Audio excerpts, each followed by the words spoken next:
Welcome everyone to our discussion on the lessons learned from COVID-19 and what the new normal looks like for business travel. My name is Felicity Burke and I'm General Manager of Fourth Dimension Business Travel Consulting. I'll be facilitating today's webinar. And thank you to CI Events who are hosting us today. Joining me for this event is our panel of leaders from Flight Centre Travel Group's corporate brands in Australia and New Zealand. We have with us today Melissa Alf, General Manager, FCM Travel Solutions, Tom Wally, General Manager, Corporate Traveller, Gregory Lording, General Manager, Stage and Screen, and also joining us from New Zealand is Nick Wheel, General Manager, Corporate Brands for New Zealand. We're excited to have you all join us today as we dive into the topic of COVID-19. Thank you to everyone who took the time to submit questions to our panel today. We'll be answering as many questions as possible on the call.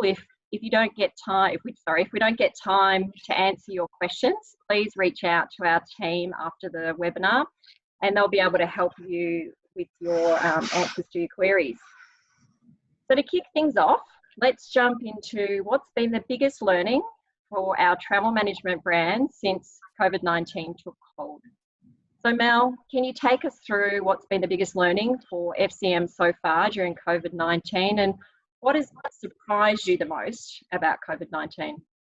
Yeah, sure. I think that when you're faced with a crisis of this magnitude, there has to be learnings, about your business, about your people, and even about yourself. And I think if you haven't learned something, that's probably a crisis in itself. So I think there's been many learnings, and probably a couple for me have been, first of all, I think like all companies, we're not immune to this crisis. And, we've had to make some significant decisions around staffing and priorities. And, it hasn't been easy, but it's been, for me, a good lesson around vulnerability. And that's probably both our business and ourselves. And probably the second is the importance of our culture, and the investment in our culture over the years has, without doubt, allowed us to shine through this crisis. So, unfortunately for the people that we've had to stand down, they have just been so incredibly positive and resilient and understanding. And those that are still working with us are so committed and are really going above and beyond to ensure that we come through this stronger than ever. So, I think without doubt, our culture has played a massive role in how our people are responding or reacting. Great, thanks Mel. What about you, Tom? What about Corporate Traveller?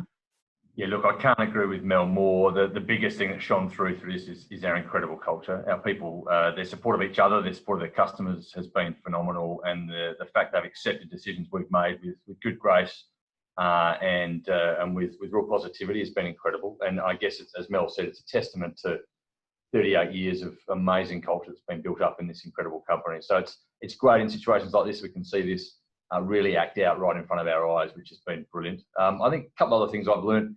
Our customers they love us. They've been so supportive.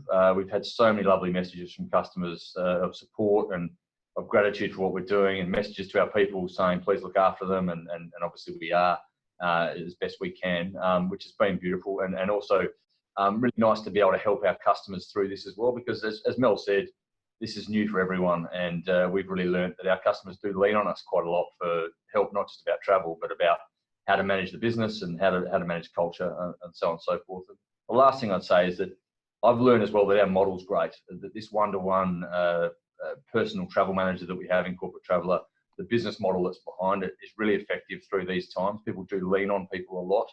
And our model has been proven over and over through this crisis to be very effective at helping people through. So it's been great. It's been hard, as Mel said. It will continue to be hard, as it is for all our customers, but some awesome learnings through this. Great, thanks Tom. Gregory, what about Stage and Screen? Well, if you go back a couple of months ago, nobody would have seen the force of the tsunami of this, how it would have come through and affected the world. So I think what it's really taught us is to bring to life the world being agile. We can have all the best plans within there, but we didn't have the luxury quite often to go into the details. So you had to lead with both your gut instinct and your mental health, mental health check to go in there and just lead and make these decisions. To get the best possible outcome within it. But I think most importantly, it's the need to be transparent. So while we're navigating this and things were changing, daily, is to be transparent to our people about the situation as well as our customers. And that's certainly the feedback we get now when we look back over the last 6 weeks, is by being open and transparent. Customers and our people knew whether they stood at each given time. And, you know, we could update that as changes happen, but an open transparency really provided a culture of caring, which I think really set us apart. Great. And you're right, Gregory, in the sense that, you know, when we're forced to make a decision with a sense of urgency and to think differently, like I think the ideas and the initiatives that we've created and generated over this time has been outstanding. And I think the challenge and the question for all of us is like, how do we keep doing that all the time in a normal business environment? And I think that's a good learning for us. Yeah. Thanks, Gregory. Thanks, Mel. Nick, what about New Zealand? Yeah, look, I think some fantastic topics have just been raised, and I couldn't agree more, particularly with Tom talking about our people. The thing that I guess for me, it hasn't surprised me, but a huge learning is that the resilience of our people has been absolutely incredible. No matter the position they've been in, and no matter what they've had to take on, the resilience that has shone through and the strength of our people has been absolutely remarkable. And sort of following on from what Gregory was saying in terms of, you know, clearly communicating and being transparent with our people, and constantly, you know, checking in and talking to them, making sure that, you know, you sort of alleviated any uncertainty where we could. So having those flows have never been more important. And I think finally for us in New Zealand, just on this topic, we've been on quite a deliberate flexibility journey for the last probably 2.5 years, and that's put us in really good stead coming into this, being able to adapt to the situation incredibly quickly. So yeah, that's been really powerful. Good. Lots of reflection on the personal side of what COVID-19's done. So when we're looking at the customer, and as the customer has moved through this crisis, what's been the biggest challenge that's faced them? Nick, I might go back to you. Let's start with you around New Zealand and the customers there. Well, look, I think the biggest challenge, without a doubt, is the ever-changing, you know, spectrum of travel. It's daily, weekly, forget monthly, with announcements and decisions being made and changing positions within 24 hours has been absolutely incredible.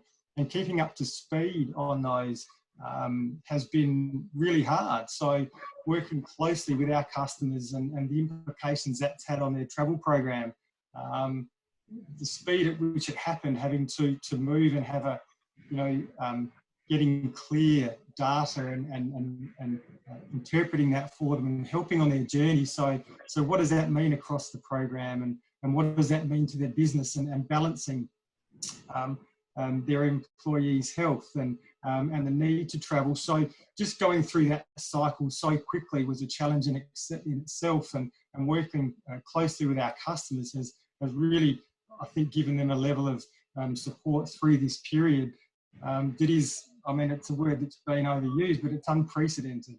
And that does really encapsulate it incredibly well. But I think it's just the day and the week, the daily and the weekly changes and adapting to those and helping them navigate that. Great, thanks, Nick. What about you, Mel, for FCM? Yeah, look, I think in the initial phase of the crisis, like, our customers were definitely challenged with just getting their people home and, you know, as quickly and safely as possible. But as we emerge through this crisis, I think people are now taking the time to look forward and, you know, really trying to understand what the crisis means for them in respect to their travel programs in the future. And so we're getting asked a lot of questions like, you know, with our crystal ball, when do we expect travel to return, and what are our thoughts on social distancing when travel? Is it going to become part of the norm? You know, so as part of that, our customers are obviously focused on the risk and safety of their employees, and we're seeing a lot of customers ask around, you know, their travel policies and how they can adapt those in response to risk. They're also, you know, every company is bunkering down at the moment in regards to cost, and, you know, it's no different to ourselves. And they're looking at how they'll manage costs move forward. And as we emerge, people are going to be really cost conscious. So you know, how can we potentially renegotiate agreements, which is actually going to be really challenging because we don't know how much customers will be traveling and what they'll be spending in the near future. So we're going to have to take a different lens when negotiating agreements.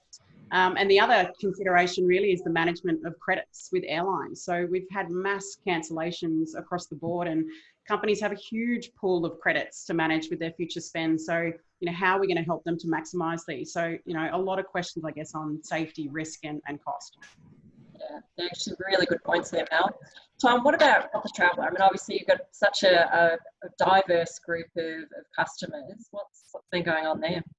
Yeah, look, a lot of the customers have been saying to us that some of their challenges are very similar to ours.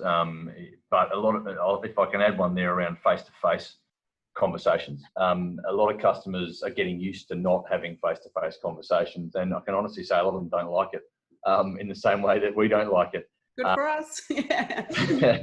I think we're really struggling with it. Our culture is one of face-to-face communication, as I think a lot of companies are. And the benefits of that face-to-face communication is quick decision-making, abilities to get your strategies in line quickly, the little casual conversations you have in a hallway, post a meeting, or in the car on the way from the airport. That's all gone. And, you know, it's become a lot more formal. And I think if you're finding, you know, as I'm sure everyone's experiencing, you have to set up a Zoom or set up a WebEx. Then you try and ring someone, they're on the phone, you have to phone them back, you can't get hold of them. And that whole process is being really drawn out. And I think we've got a lot of people are questioning, oh, will be different coming back, and will people just be happy doing Zoom meetings forever? Certainly the feedback from our customers, and certainly the feedback from us as a company who travels a lot as well, is no, absolutely not. That it's really slowed down a lot of the decision-making process that companies have, because frankly, we're not used to having to type lots of things up and schedule calls and deal with over the phone all the time. And I think it's we got people itching to get back on planes and eyeball their suppliers, their customers, and their staff, so they can actually get their business moving quickly. So that's been a big challenge for a lot of our customers. Yeah. Look, I agree on those last points too. I think everyone's itching to get back to normal. Yeah. So, Gregory, with Stage and Screen, obviously a very different traveller community there. Take us through some of the learnings. Yeah, look, apart from the travel, I think that you know, just looking after the creative entertainment and sporting industries, you know, these industries rely on large events, you know, so they've got an added complexity over, you know, general corporate travel per se, because they're all around getting, you know, the masses together for, you know, even if you're just, you know, filming a production, etc., and the audience or the sporting arenas filling up with 100,000 people. So that's just been taken away, you know, overnight. And, you know, these are probably some of the last things that will come back into play as safety restrictions come down. But what's attached to that really is a lot of this in our industry across these pillars relies on sponsorship, and a lot of the sponsorship that comes from many key suppliers out there. And so, you know, we're all questioning what's that going to look like? Where's the sponsorship going to come into the sporting codes and to the entertainment companies by some of the suppliers? What will their budgets look like post this? So, you know, two front, it's how soon can they get out there and get audiences back, but how they're going to get those sponsorship streams filled up. Now, certainly a lot of artists have taken to Zoom, and we just helped organise the Global Citizens, you know, with Lady Gaga, which is great. But, you know, all the contact from our artists is that, yeah, they want to get back in front of their people and get that fixed. Yeah, good. Thanks for that, Gregory. So we've spoken about our customers. So let's focus now on key suppliers for a minute. So during a crisis like COVID-19, it's vital that, you know, each of the TMCs are working closely with air and land partners. What's worked well for your brand, and can you share an example that's happened? Tom, I might just start with you. Okay, yeah, sure. Look, I guess Flight Centre Travel Group's size and dominance in the market around the place allows us great opportunity to work with suppliers and partners to get the best outcome for our customers. And I'll give you an example of a really cool example, actually, what happened right at the start of this crisis. One of our clients in Melbourne, I won't name them, but they've been around for a long time, nearly 70 years, and they send a lot of people overseas to volunteer. And obviously, I think they were in 26 countries at the time, where they had some of their people, over 400 of their people in 26 countries, stuck all over the place. And then the government decided to close the borders and gave us a bit of notice to do that, not much, I think about 2 days. And we work really closely with commercial airline partners, as well as our own wholly owned subsidiary Admin, who I'm sure some of you are aware of, to organise charters as well as the commercial flights to get those. I think about 476 in the end volunteers back from overseas. And my teams in Melbourne worked really, really hard through the night for 3 straight days with our customer and with our airline partners and our charter partners to get these people home. And it was a great story because they all got home back safely to their families. Obviously, they had to spend a couple of weeks in quarantine. I don't believe anyone was sick, so that was a great result. And it's a good example of the power of people and the power of I guess, Flight Centre Travel Group's global negotiating, allowing us to, I guess, airline partners know when we call that they want to help us out, and then that we've probably got a problem, and we did, and it was proven over and over. So that was a great example of us working with our partners. Great, thanks, Tom. And it's that type of story where everyone moves so fast to activate our customers. Amazing. What about FCM?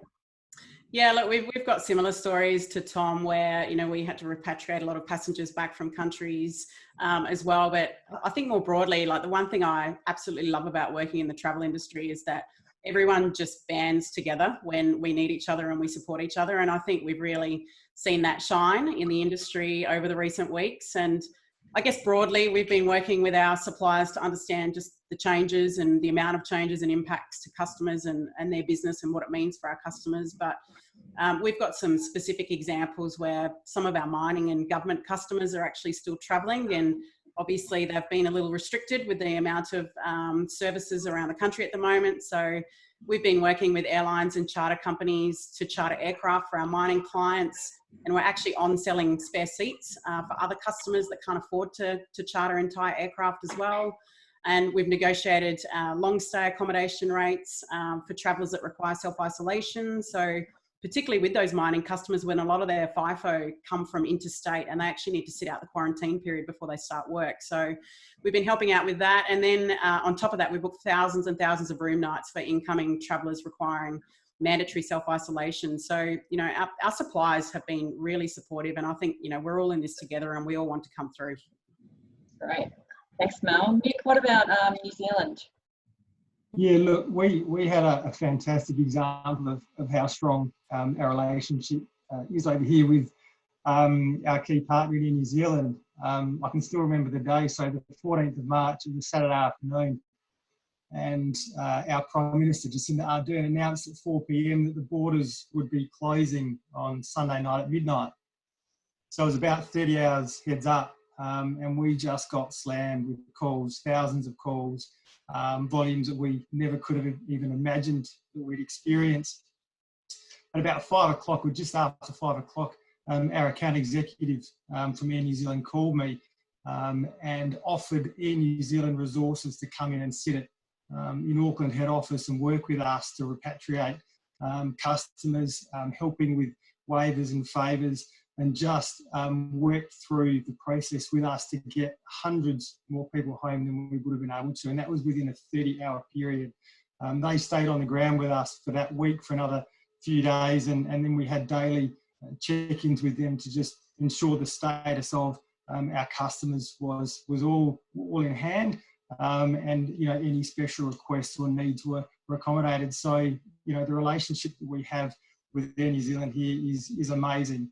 And to have that sort of support, for them to be on the phone to me Saturday as I was going out for a drink was fantastic for us to have. That was good, guys. Yeah, I was actually going to the theatre that night, Book of Mormons. Yeah, look, to have that support is what it's all about, and so that was a fantastic outcome here. Gosh, Nick, you know what? It feels like the last month has flown by, and you've given me sort of chills listening to that story. So yeah, thanks for sharing that. I remember all that. Gregory, what about your suppliers working with Stage and Screen? Well, we were just coming off the tail end of the summer season, which is really big for touring and events, etc. But we had one very, very large event still to go, and it was only a couple of weeks away, and had to pull the plug due to the safety regulations that came into play. And this large event, we had to pull all the accommodation away at the last moment. So it's really working with those preferred suppliers of ours to move the event, even though it hasn't been moved yet, but to move any funds attached to it to an unpredetermined date down in the future, as well as negotiate a waiver of many other preconditions, payment conditions on that, which totaled about $500,000 for this one client. And that was leveraged obviously with the client, but also because we just look after this sector and industry, we were able to leverage that to say, we channel our clients into your properties because they have unique niches with, apartments and long stay requirements, etc. within that. So it was just a great outcome for the client, but also for the supplier to realise that, we're still got to build bridges into the future. It's not just about now. Great. So before we move to looking forward, what are the top 3 tips that you can give businesses to keep going through a crisis? And Gregory, I might just hand back to you to answer that one. Yeah, look, I think, first of it, there's a lot of emotion going in the adrenaline, but, first I think it's the KISS approach, keep it simple in a sense, like you've got to go back into that fighting mode. But it is that, most businesses, we all have business plans and we've broken them down into 90-day goals. So it is revisiting those. And again, also working with a lot of our smaller customers who may not have those. So it's really like, this is the time to plan. So when you've got a plan, bring it out and reevaluate it, or use it to create a plan within that. I'd also say the second part to that is to communicate, so obviously we have new ways to communicate now, but it is to communicate that plan. And even what you don't know to your people, most importantly through these times, is to say we're working on things as we go through that. So it's communicating that. And also I'd say setting new goals, because we're used to, in whatever businesses we set our goals generally end of financial year, etc., whether it be financial or other people goals.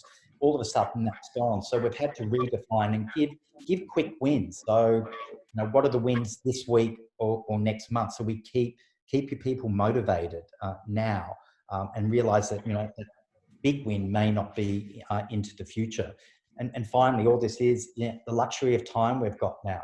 This is where we can do the housekeeping. I know we're all at home now and we say we'll do all the chores we never did. Same in our business, all those little things that we never get to do. This is the time to do it.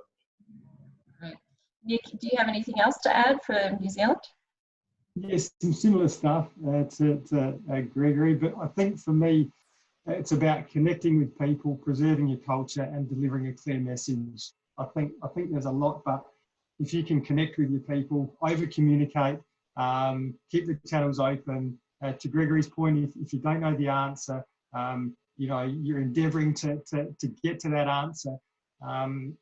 Preserving your culture, having been with Flight Centre travel group since sort of the late 90s, the culture we have is so important. So for companies to preserve their DNA and their culture and their heartbeat in this time is so incredibly important. So, be serious and get your plans underway and control what you can control, but have fun and enjoy each other's company and still, so still have those balances. And I think I touched on this earlier, but delivering a clear message with transparency and honesty. Because no one needs a sugar-coated story at the moment. Everyone needs to know how it is and what we can expect and what we can control and then what we have to, I guess, just try and influence. So yeah, for me, it's about connecting, preserving and delivering those messages. Great, thanks Nick. Tom, what about you? Well, it's good to know that we as a leadership group globally kind of agree on the same thing, because essentially, I'm the same. Double down on your core assets. Our core asset is our people and our culture, and it's got us through so much before, and it'll get us through everything now, and it's become even more important. Over communicate, stay connected. Would be number 2. Same as Nick. I think if you can remain connected, even if it's just a text message every day to people, or a little post on our internal sites, or a WhatsApp, or whatever it may be, just stay connected is really, really important. And thirdly, as Nick's kind of alluded to, in this company, we're brought up and we're retained, and we stay in this company because we're authentic leaders, and this is a great time to demonstrate that to people, that this is hard for everyone, including us, and coping with this is unprecedented. So authenticity in leadership is always important, but now that authenticity and therefore vulnerability really shines through. So that'd be my 3 tips, and it sounds like pretty similar to everyone else. Yeah, great. And Mel, what else would you share? Yeah, very, very similar themes, but I guess on the communication front, I agree, strong communication, but it's almost balancing that reality with the optimism as well. So, you know, making sure we're talking about where we're really at and what we're facing and the challenges we have, but also painting that picture of the future as well. But one thing I have learned about communication, interestingly, is that I think the simplest of messages are often the most effective. And I think it's been amazing that in the past, we've always had to do fancy video productions to talk to our people or our customers, yet in this time, we're actually using Zooms or iPhone videos, and it actually seems to be more authentic right now. So, you know, maybe there's a learning in that moving forward. But also just, I guess, around the plans of the business, look at what changes you can implement and control right now. We're all, you know, under-resourced at the moment, but you can come out of this stronger if you have, you know, little goals and plans to attack. And then probably finally is just using the time to reflect on the business and reimagine, and, you know, how can we do things potentially differently? And I think, you know, we've all gone without some things. So, you know, what's going to be necessary and what's truly going to make a difference to our business moving forward. So I think it's a good time to rediscover. Yeah, great. Thanks, Mel. So let's move to looking towards the future, which I think is what everyone's keen to understand. So it's still unknown when the world will start travelling again and when it will return to normal. Over 15 weeks, we've seen 75% of global airline capacity cut, and in recent weeks, several regions around the world reducing their seat capacity to 90%. And then in early April, air travel in domestic China started to open up, and now in New Zealand, you know, the government has eased their COVID-19 restrictions, which is allowing some, you know, essential, very small amount of domestic travel across some of the small cities, key cities, and on small routes. So whilst a really very narrow view of what the future will hold, it's with both excitement and some nervousness that we watch some of these domestic markets open up and start to travel again, albeit a very small amount of travel. So with that in mind, what will the pain points be for travel programs in the coming months as the world begins to travel again, and how will you help businesses overcome these? And what are the businesses doing now in order to prepare and be ready to restart their travel programs? So Mel, I might just start with you on that group of questions. Yeah, sure. Look, I think the biggest pain point right now for everyone is actually just the unknown. So, you know, we actually don't really know when travel is going to recommence, or when borders around the world will potentially open, or, you know, are they going to have quarantine restrictions as they open, and is there going to be social isolation requirements? So it's that almost that fear of the unknown that we can't plan for right now. But I think what is important is that as it continues to evolve, we do continue to inform our customers, you know, and react quickly to how we can assist. But like asking about the right now, what customers are focusing on, I think first and foremost, they're focusing on the health and safety of their people, but then focusing on the things that they can control. So, you know, we're seeing customers at the moment using this time to implement some of the technology that they didn't have time previously. They're reviewing travel policies that will, you know, primarily focused on cost control and negotiating supplier agreements.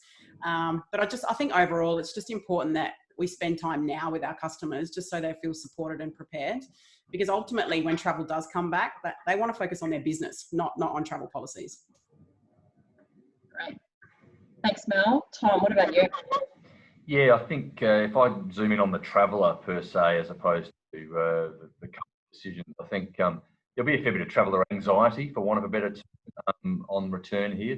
I think there will be plenty of people who are road warriors, such as myself, who may be nervous about getting on a plane. What does that mean? May have family members who say, why are you going back to getting on planes again? I agree with Mel. We're unsure what those rules look like, and are you going to have to be tested prior to travel? And when you get on the plane, what happens? And will there be a middle seat, or will there not be? When I travel somewhere else, what's going to happen? Is it a place where there are different rules and so on and so forth? So I think we're really going to have to coach customers through that as best we can, because some people deal with things in different ways, and there certainly will be people who will not be that keen to get on planes and that keen to stay in hotels and put themselves at risk. So I think traveller anxiety will be a big one. And then I think the other thing, from a decision-making point of view, companies making decisions about what travel looks like in the future. I think much like through the GFC back in 08, 09, or through 9/11, travel spends will probably be reviewed. Companies may take different rules to where they sit on the plane, whether it's the front of the bus or the back of the bus, hotels they stay in, so on and so forth.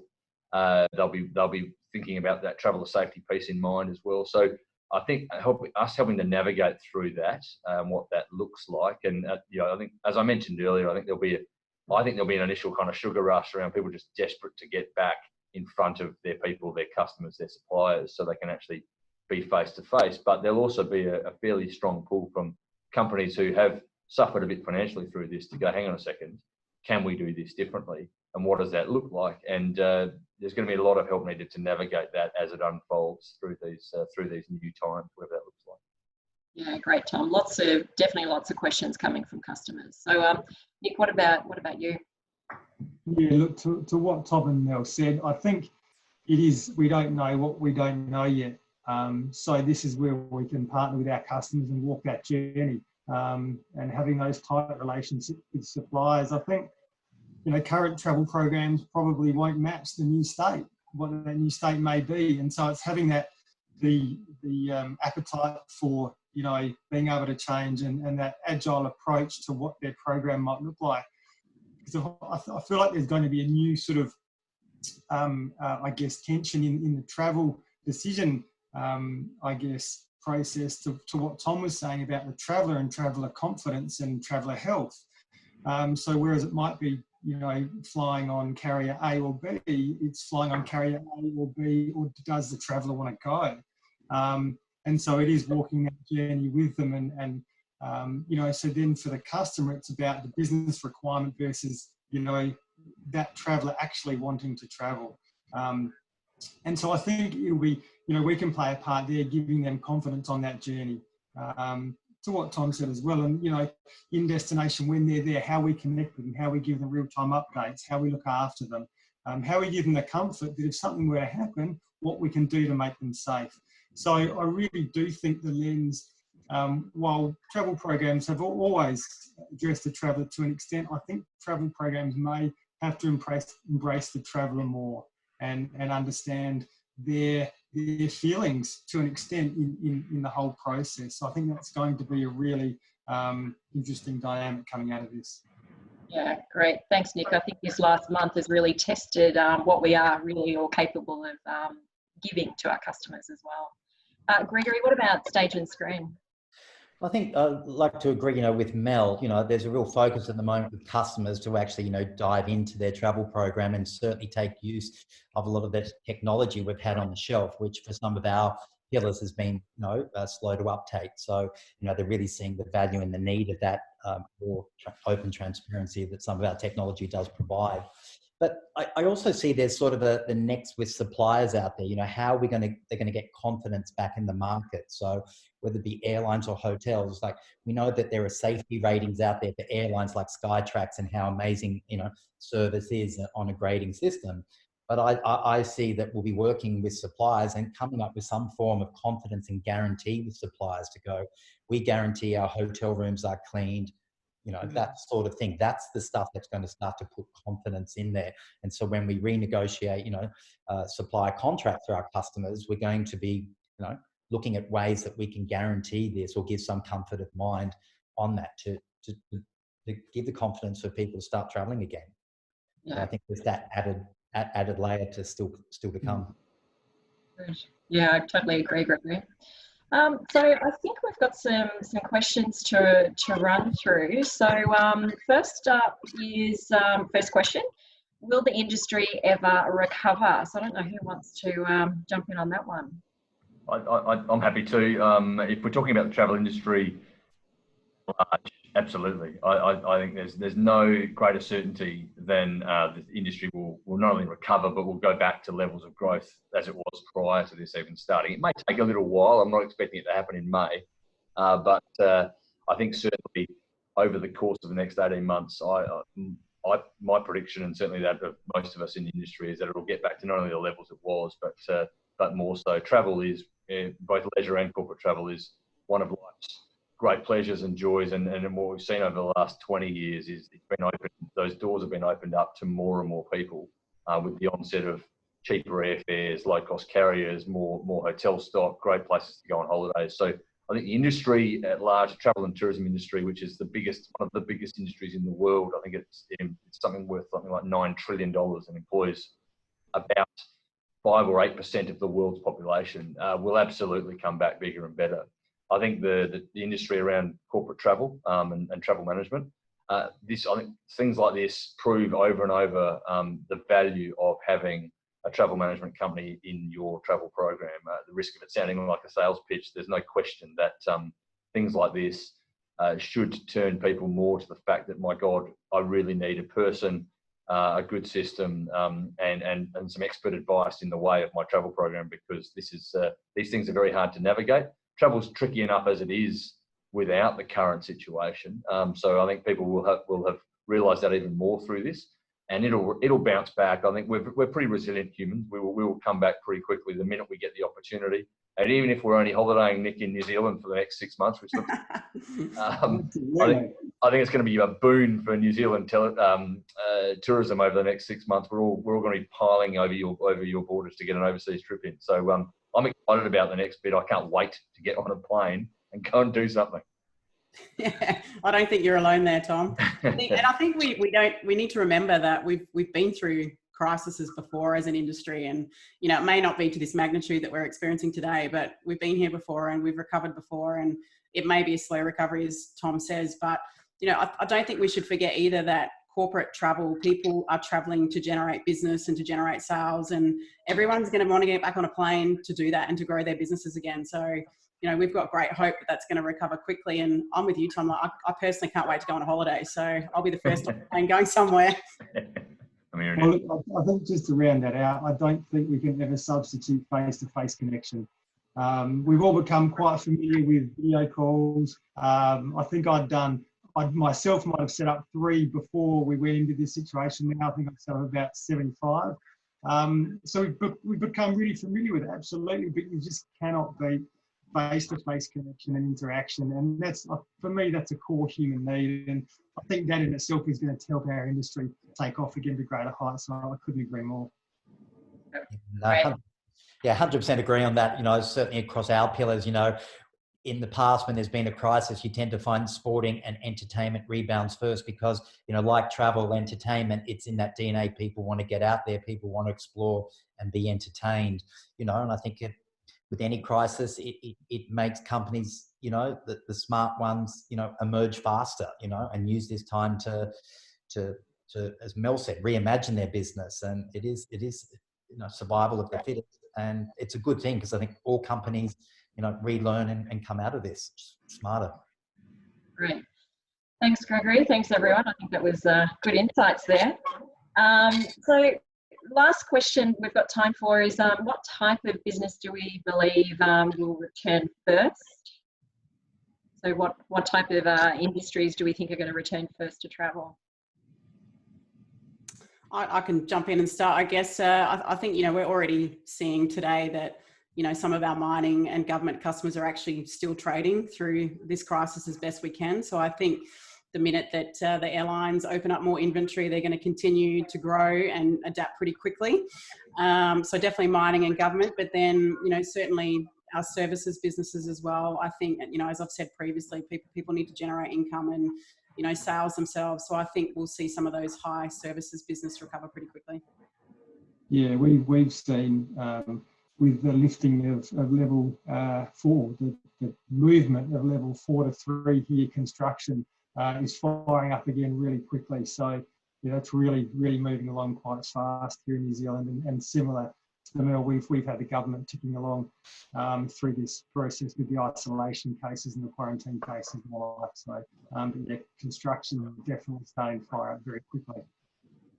Yeah. I'd probably just add, I think the beauty of the Australian economy is it's very primary industry focused, and the other part is our major trade partner is China. So we've got this great little path forward here where a lot of our companies across our corporate brands are connected to primary industry, be it mining or agriculture or construction, as we said, and a lot of them trade with China. So both of those channels are open, and they should be pretty quick to come back once inventory comes on board, even the services attached to all those places. So I'm with Mel. I think the Australian market can bounce back, particularly with domestic travel, but also with those trade options overseas, really, really quickly.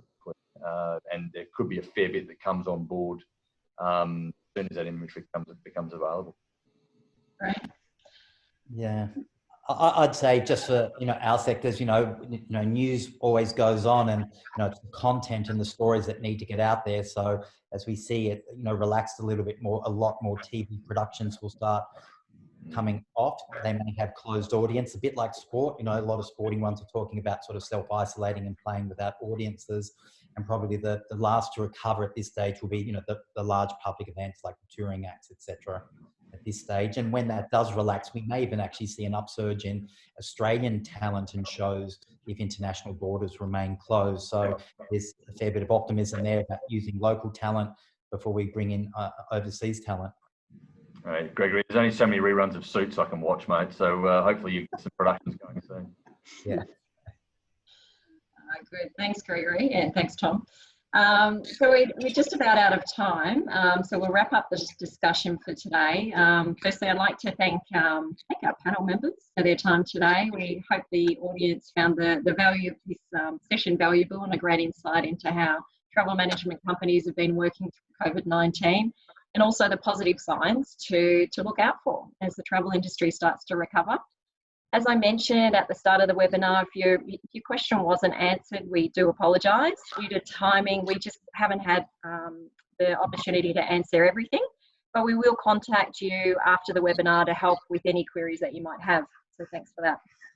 Thank you all for attending today's presentation. Look out for an invitation to our next webinar on the 30th of May, where we will host a panel with our industry partners and associations to dive into how each sector of the industry has been impacted by COVID-19 and their plans to bounce back post-COVID. Thanks everyone, and stay healthy. Thanks everyone. Thank you. Bye.